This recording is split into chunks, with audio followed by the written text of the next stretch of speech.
जय जगन्नाथ दर्शक बंधु 8/7/2024 सोमवार शुभाशुभ जाना। चंद्रश्रुति वृष मिथुन कर्कट कन्या तुला बिछा मकर कुंभ मीन राशि अहोरात्र। रविशुद्धि मेष वृष सिंह कन्या तुला मकर कुंभ राशि। गुरुशुद्धि मेष कर्कट कन्या बिछा और मकर राशि। घात चंद्र राशि घात भार अच्छे मिथुन राशि। पुष्कर दोष नहीं। श्राद्ध तर्पण हिसाब से तृतीया एकदिष्ट ब्राह्मण श्राद्ध। चंद्र अहोरात्र कर्कट राशि अच्छी। नक्षत्र पुष्या नक्षत्र। पुष्या नक्षत्र 6टा 2 मध्य थी 6टा 2 मध्य जन्म लाभ कर 8/4 हम 6टा 2 पर 9/4। अमृत बेला दिवा 8:47 रु 10:32। रात्र 9:19 रु 12:13। महेंद्र बेला रात्र 3:51 रु 4:34।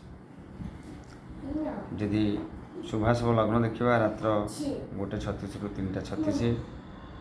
पुनर्वार दिन 10:15 रु 12:23 एवं 2:34 रु 4:49।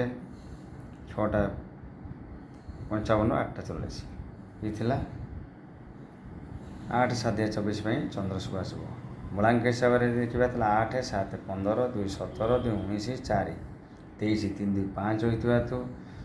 मूलांक दिन तारीख हिसाब से 5 होता। जो व्यक्ति विशेष मान जन्म तारीख मस मसीहा मिसई सरिया पर यदि 4 कि 5 6 कि 8 होता है तेरे 8/7/24 सोमवार दिन शुभफल पाइबे।